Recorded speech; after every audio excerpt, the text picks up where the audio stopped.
એક રાત્રે મારા જેઠજીના રૂમમાંથી ચીસોનો અવાજ આવતો હતો. મારા જેઠાણી પણ ઘણા સમય પહેલા મરી ગયા હતા. જેઠનું રાજ જાણવા માટે એક રાત્રે હું તેમના રૂમમાં સંતાઈ ગઈ. પછી જેઠજીએ જે કર્યું હે ભગવાન. જ્યારે મેં પહેલી વાર દિલ હલી જાય તેવો ચીસોનો અવાજ સાંભળ્યો તો હું એકદમ ગભરાઈ ગઈ હતી.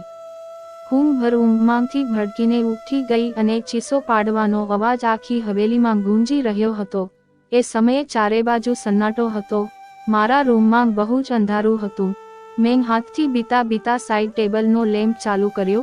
મેં ઘડિયાળ સામે જોયું તો રાતનો સવારે 1 વાગ્યો હતો અને ચીસ પોકારના અવાજો ગુંજી રહ્યા હતા. હું હેરાન હતી કે મારા બાજુમાં સૂતેલા મારા પતિ મહેશ હજુ પણ ભર ઊંઘમાં સૂતા હતા. આટલા અવાજમાં તેમને ઊંઘ કેવી રીતે આવતી હતી? કાલે જ તો હું મહેશની દુલ્હન બનીને આ ઘરમાં આવી હતી. મારા લગ્ન ખૂબ જ ધૂમધામથી મહેશ સાથે થયા હતા. હું ખૂબ જ પૈસાદાર ખાનદાનની વહુ બની હતી. હું પણ એક પૈસાદાર ખાનદાનમાંથી હતી. મારા સાસુ સસરા ક્યારનાય મરી ગયા હતા. જેઠજી ખૂબ જ દેખરેખવાળા માણસ હતા. હું તેમના વ્યવહારને સારી રીતે જાણતી હતી. મારા મહેશ સાથે પ્રેમ લગ્ન હતા. અમે એકબીજાને લગ્ન માટે પસંદ કર્યા હતા અને ત્યારથી જ અમારી ફોન ઉપર વાતો થવાની શરૂ થઈ ગઈ હતી. અમે બંને પૈસાદાર ખાનદાનમાંથી હતા એટલા માટે કોઈને પણ આ સંબંધથી વાંધો નહોતો. મારા લગ્નની પહેલી રાત હતી અને એ જ રાત્રે મેં ચીસોનો અવાજ સાંભળ્યો હતો. એક છોકરીની ચીસોનો અવાજ હતો, જેમ તે પોતાની મદદ માટે કોઈને બોલાવી રહી હોય. પહેલા તો મેં વિચાર્યું કે રૂમની બહાર જઈને જોવું કે આ અવાજ કોનો છે. કોણ છે જે આ વખતે આ રીતે મોટા અવાજથી બૂમો પાડી રહ્યું છે? પરંતુ હું એક દિવસની દુલ્હન હતી. એમ કેવી રીતે મોં ઉઠાવીને રૂમની બહાર નીકળી શકું છું? અડધો કલાક એ અવાજો આવતી રહી. તે પછી શાંતિ છવાઈ ગઈ. મને મહેશની ઊંઘ જોઈને નવાઈ લાગતી હતી. તે આટલા અવાજમાં કેવી રીતે ઊંઘી શકતા હતા? પરંતુ થોડી વાર પછી અવાજ આવતો એ રીતે બંધ થઈ ગયો હતો કે જેમ ક્યારેય અવાજ થયો જ ન હોય. હું ફરીથી આડી પડી ગઈ અને હવે મારી આંખોમાંથી ઊંઘ ગાયબ થઈ ગઈ હતી. મારું દિમાગ વારંવાર તે ચીસો પાડતી છોકરી તરફ જઈ રહ્યું હતું. કોણ હતી તે અને તે આવી રીતે કેમ બૂમો પાડતી હતી? અને તેના અવાજ પર બધા લોકો કેમ ખામોશ હતા? નકર તો અત્યારે હલચલ મચી જવી હતી. પછી મને થોડો ડર મહેસૂસ થવા લાગ્યો હતો, કેમ કે જ્યાં હવેલી બની હતી ત્યાં આજુબાજુમાં ફક્ત જંગલ હતા. ગામ તો 3-4 કિલોમીટર દૂર હતું. હું થોડા દિવસો માટે ગામડે આવી હતી, કેમ કે મારે રહેવાનું તો શહેરમાં જ હતું.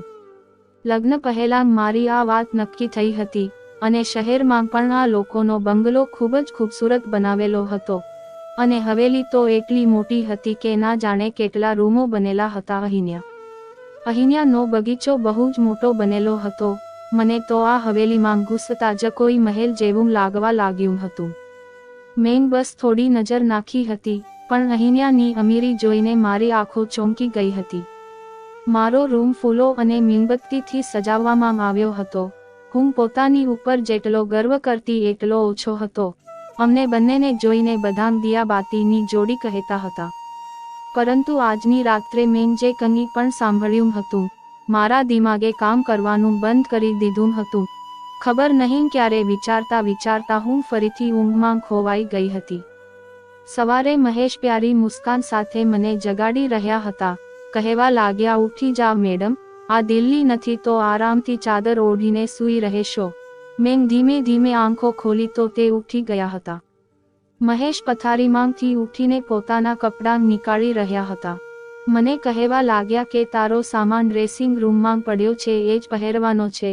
તે મને કહીને બાથરૂમમાં જતા રહ્યા. હું પલંગમાંથી ઉઠીને બેસી ગઈ.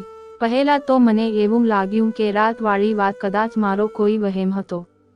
હું એ જ વાત વિચારતા ડ્રેસિંગ રૂમમાં જતી રહી, જે મારા રૂમમાં જ બનેલો હતો. આટલી વજનદાર જોડીને જોઈને મારી આંખો ફાટેલી રહી ગઈ. મેં ફ્રેશ થયા પછી ખૂબ જ મુશ્કેલીથી તે કપડાંને પહેર્યા હતા. મહેશ રૂમમાંથી જતા રહ્યા હતા તો અમુક છોકરીઓ મને પૂછીને મારા રૂમમાં આવી અને મને દાગીના પહેરાવી તૈયાર કરવા લાગી. જ્યારે હું આજે તૈયાર થઈને બહાર આવી તો મારા જેઠજી સામે ખુરશી ઉપર બેઠા હતા. તેમણે મને જોઈ અને મુસ્કુરાવા લાગ્યા. પછી મારી પાસે આવ્યા અને મારી ઉપર 2000ની નોટોનો વરસાદ કરીને મારું સ્વાગત કર્યું. પછી મને બહાર લઈ ગયા જ્યાં ગામની મહિલાઓ મને જોવા માટે મારી રાહ જોઈ રહી હતી. ગરમી અને તાપમાન ના જાણે ક્યારથી મારી એક ઝલક જોવા માટે બેઠેલી હતી. મારા જેઠજી કહેવા લાગ્યા, આ મહેશની પત્ની અમારા ઘરની નવી માલકીન છે. બધી મહિલાઓ મને નમસ્તે કરવા લાગી. હું થોડીવારથી વધારે ત્યાં રોકાઈ નહોતી શકી. વધારે તાપે મારી હાલત ખરાબ કરી દીધી હતી. જલ્દી હું અંદર ગઈ અને મારા રૂમમાં એસી ચાલુ કરીને બેસી ગઈ.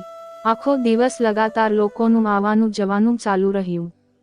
મહેશ સાથે મારી મુલાકાત બસ રાત્રે જ થઈ હતી. બાકી તે આખો દિવસ મર્દોની સાથે જ રહ્યા હતા. ગામના કોઈ અલગ જ રિવાજો હોય છે. પતિ પત્ની એકબીજા સાથે ઓછો સમય અને બીજા સાથે વધારે સમય વિતાવે છે. આવું જ મારી સાથે પણ થયું હતું. રાત સુધી હું થાકીને કંટાળી ગઈ હતી. એટલા માટે આડા પડતા જ મને ઊંઘ આવી ગઈ અને મહેશ મને કહેવા લાગ્યા કે ગામના માહોલથી તું પરેશાન થઈ ગઈ છે. તે મને પ્રેમથી જોવા લાગ્યા. પછી મેં આંખો ખોલી અને થોડી સ્માઇલ આપી દીધી. મેં કહ્યું, મહેશ બસ જલ્દીથી દિલ્હી પાછું જવાનું વિચારો. મને આવા માહોલની આદત નથી. મારી વાત ઉપરના જાણે કેમ મહેશની મુસ્કુરાહટ ગાયબ થઈ ગઈ હતી. પછી તે બેડ ઉપર બેસી ગયા અને કહેવા લાગ્યા, અત્યારે તો આવું શક્ય નથી, પરંતુ હું કોશિશ કરીશ. હું ઊંઘમાં હોવા છતાં પણ આખી આંખો ખોલીને તેમની સામે ડોળા કાઢવા લાગી અને કહ્યું, મહેશ, હું ગામમાં 2 દિવસથી વધારે નથી રહી શકતી. આ તમે સારી રીતે જાણો છો. મને ઘૂંટણ મહેસૂસ થાય છે અહીંયાના પહેરવેશથી અને રહેઠાણથી. અજીબ ઘૂંટણનો માહોલ છે અહીંયાનો. હું નથી રહી શકતી આ જગ્યાએ. મારી વાત સાંભળીને તે કોઈ ઊંડા વિચારમાં જતા રહ્યા. તેમણે સિગરેટ નીકાળી અને લાઇટરથી સળગાવીને પીવા લાગ્યા. હું ઊંઘમાં આવેલી હતી એટલા માટે સૂઈ ગઈ.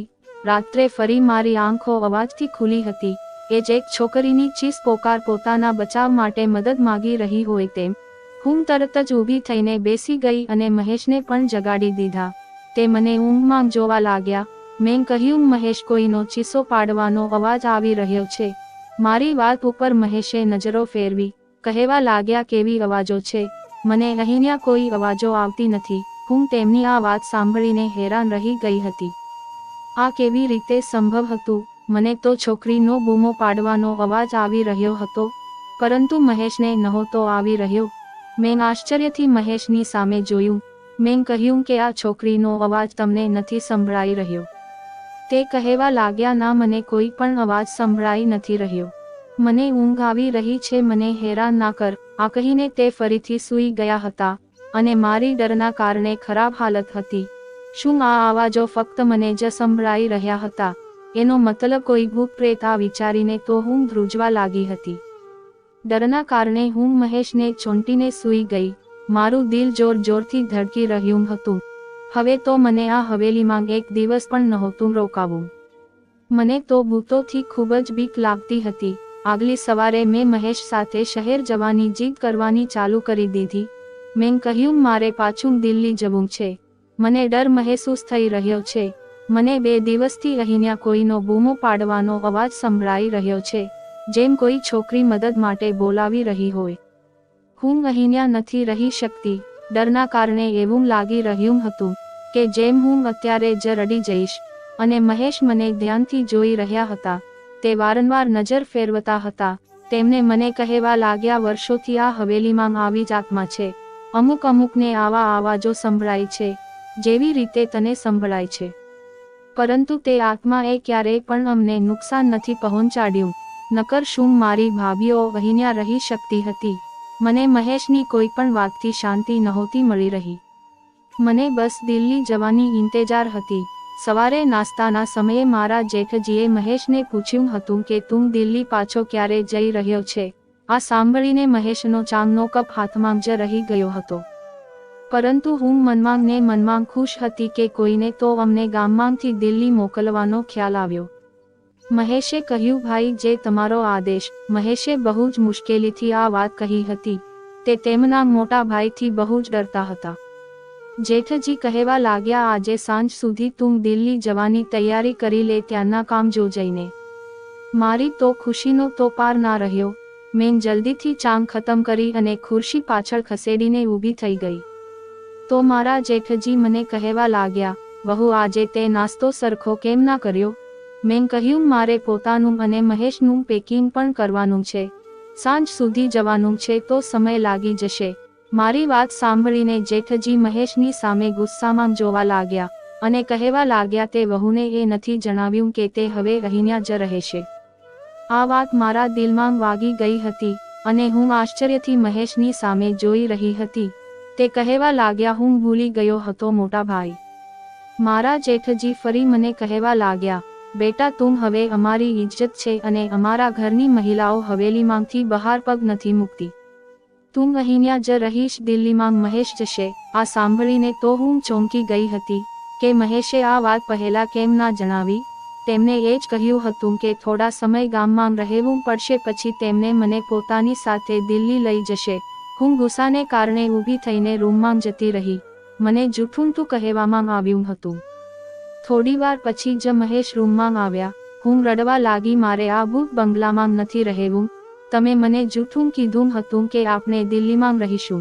તમે તમારા ભાઈને જઈને કહી દો. મારી વાત સાંભળીને તેમને મારી પાસે આવીને બેસીને બહુ જ પ્રેમથી બોલ્યા, હું તને અત્યારે દિલ્હી નહીં લઈ જઈ શકું. બસ તું થોડા મહિના અહીંયા રહી લે, એમ જ રે જેમ અહીંયાની મહિલાઓ રહે છે. પછી હું તને દિલ્હી લઈને જઈશ. મેં કહ્યું, હું તમારી વગર અહીંયા નહીં રહું. રાતના સમયે તે ચીસોની અવાજ મારી જાન લઈ લેશે. મને ખૂબ જ ડર લાગે છે. તે મને કહેવા લાગ્યા કે તું ચીસો પર ધ્યાન ના આપ. એ જે પણ છે તે તને કંઈ પણ નહીં કરે. આ હું તને વચન આપી શકું છું. તું બસ રૂમને બંધ રાખજે અને રાત્રે બિલકુલ પણ બહાર ના નીકળતી. મહેશની વાતોએ તો મને બહુ જ વધારે ડરાવી દીધી હતી. મેં કહ્યું, હું એકલી રાત્રે આ રૂમમાં નહીં સૂઈ શકું. મહેશ થોડીવાર સુધી વિચારવા લાગ્યા, પછી કહેવા લાગ્યા કે ઠીક છે, હું ભાઈને કહીને એક નોકરાણીની વ્યવસ્થા કરાવી દઈશ. એ તારી સાથે આ રૂમમાં સૂવા આવશે. પણ તું બસ એ કોશિશ કરજે કે ભાઈને તારાથી કોઈ ફરિયાદ ના હોય. મેં આ વાત પર હામાં માથું હલાવી દીધું. મહેશ સાંજે દિલ્હી માટે નીકળી ગયા હતા અને હું એકલી રહી ગઈ. રાત્રે મારી સાથે એક નોકરાણી મારા રૂમમાં સૂવા લાગી હતી. તે જમીન પર તેની પથારી કરી દેતી હતી અને સૂઈ જતી હતી. રાત્રે જ્યારે તે ચીસોનો અવાજ આવતો તો મારી આંખો ખુલી જતી. મેં મહેસૂસ કર્યું હતું કે જે વખતે ચીસોનો અવાજ આવતો હતો ત્યારે એ નોકરાણી પણ પડખું ફરતી હતી. મને એ શક થવા લાગ્યો હતો કે કદાચ એ પણ તે અવાજોને સાંભળી શકે છે. કેટલીય વાર મેં એ નોકરાણીને ચીસોની વિશે પૂછ્યું તો તેના ચહેરાનો રંગ ઉડી જતો અને તે ડરી જતી હતી. પછી નામાં માથું હલાવી દેતી અને કહેવા લાગતી, મેં એવા કોઈ અવાજો નથી સાંભળ્યા. મેં તેના ડરથી એક તો અંદાજો લગાવી લીધો હતો કે વાર્તા કંઈ બીજી જ છે. એટલા માટે તેને કહ્યું કે હું જાણું છું કે એ અવાજો તને પણ સંભળાઈ રહ્યા છે. મારી વાત સાંભળીને તે મારી સામે હાથ જોડવા લાગી અને કહેવા લાગી, આ વાતનો ઉલ્લેખ હવેલીમાં કોઈની સાથે પણ ના કરતા. નકર બહુ જ ખરાબ થશે. તે નોકરાણીની વાત સાંભળીને મને જાણવાની ચાહત થવા લાગી હતી કે આખરે ખબર તો પડે આ બધો મામલો શું છે.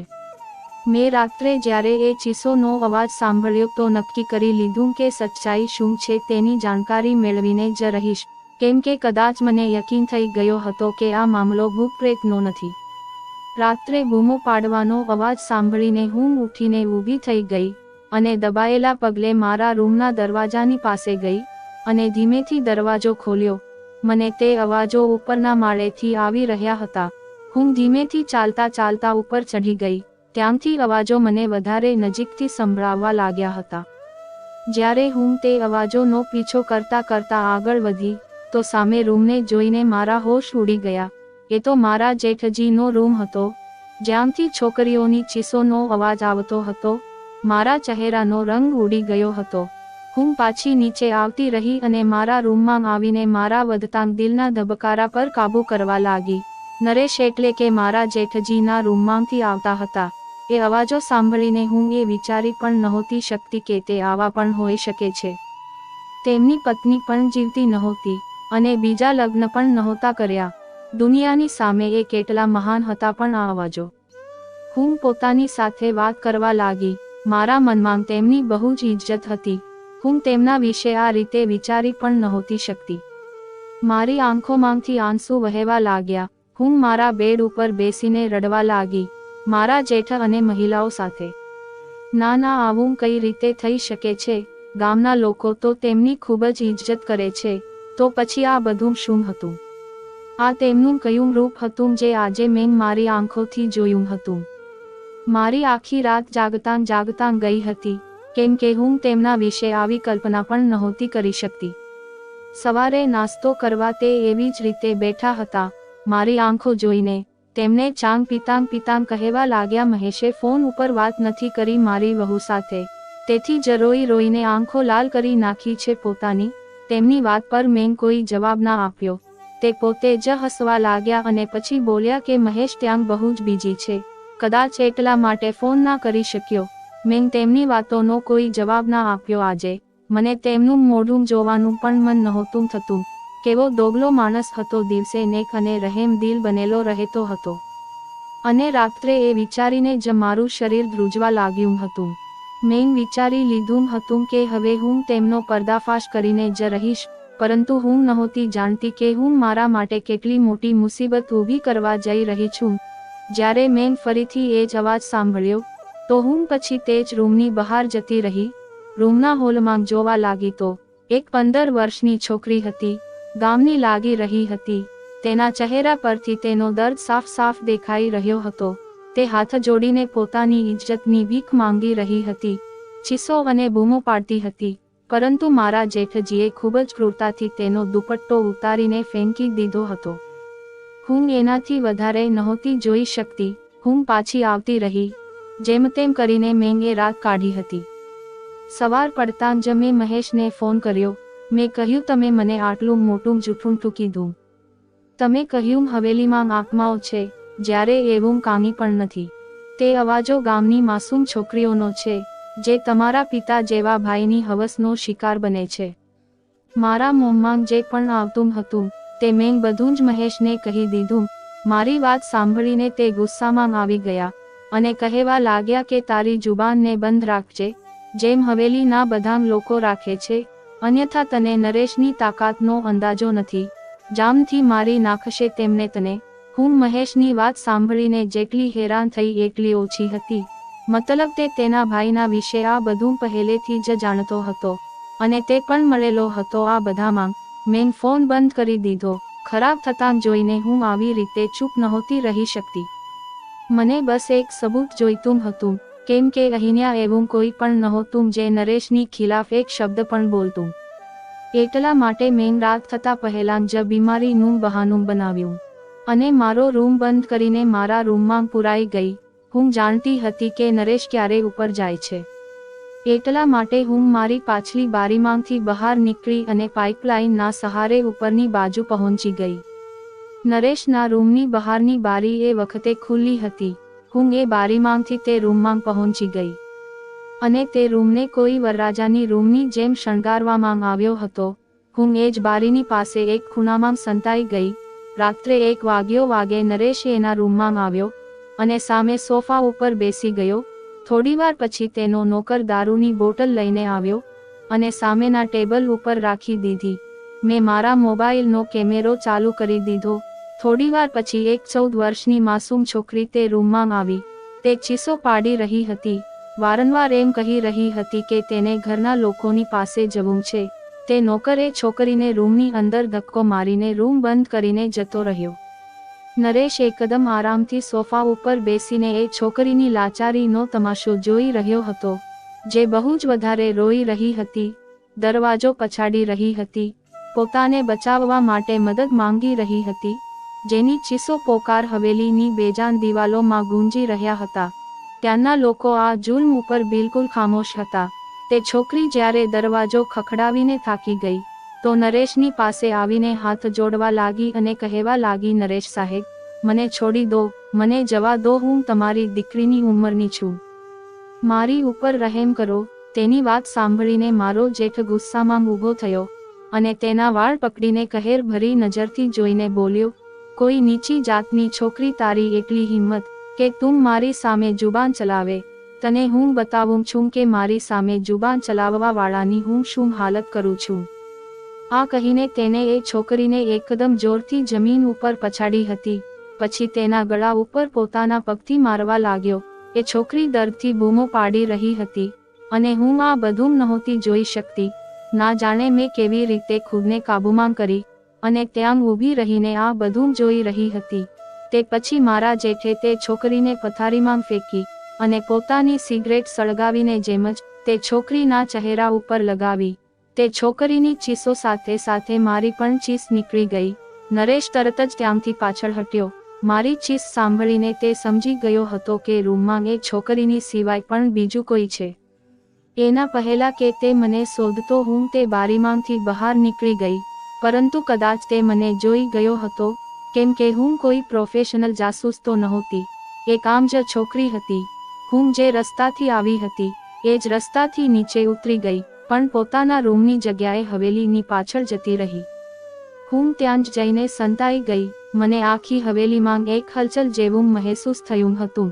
બહુ જ પગલાંના અવાજો સંભળાવા લાગ્યા. હું એક ગાઢ ઘાસમાં સંતાઈ ગઈ. ઘણા નોકર ટોર્ચ ચાલુ કરીને મને શોધી રહ્યા હતા. હું તો શ્વાસ લેવાનું જ ભૂલી ગઈ હતી. મને ડર હતો કે હવે હું પકડાઈ જઈશ. થોડીવાર પછી નોકર ત્યાંથી જતાં રહ્યા. તેમના જતાની સાથે મેં સુકૂનનો શ્વાસ લીધો. હું એક મોટા ઝાડ ઉપર ચડવા લાગી જે આ હવેલીની દિવાલ સાથે ચોંટેલું હતું. તે ઝાડ ઉપર ચઢીને મેં બીજી બાજુ જોયું તો ત્યાં એક મોટું જંગલ હતું. હું ત્યાં કૂદી ગઈ હતી. હું નહોતી જાણતી કે હું તે જંગલને પાર કરીને ક્યાં પહોંચી જઈશ, પણ હું લગાતાર ભાગી રહી હતી. સવાર સુધી હું ભાગતી રહી. જેમ જ થોડો થોડો તડકો નીકળ્યો હું રોડ ઉપર પહોંચી ગઈ હતી. એ જ વખતે એક બસ દિલ્હી જવા માટે ત્યાંથી પસાર થઈ રહી હતી. હું એ બસમાં બેસી ગઈ. આખા રસ્તામાં મેં મારો ચહેરો દુપટ્ટાથી સંતાડી રાખ્યો હતો. દિલ્હી પહોંચતાની સાથે મેં મારા પપ્પાના દોસ્ત જો કે IPS ઓફિસર હતા, તેમને તે વિડીયો બતાવી દીધો. મારા લીધે એ ગામમાં આ ઘીનોની હરકતોનો કિસ્સો ખત્મ થયો હતો. અને નરેશની સાથે સાથે મહેશ પણ પકડાઈ ગયો હતો. એ લોકો ગામની નાની ઉંમરની છોકરીઓ સાથે ખોટું કરીને તેમને બીજા દેશોમાં મોકલતા હતા અને અમુકને મારી નાખતા હતા. અને મારો પતિ દિલ્હીમાં એ જ કામ કરતો હતો, એટલા માટે તે મને તેની સાથે નહોતો લઈ ગયો.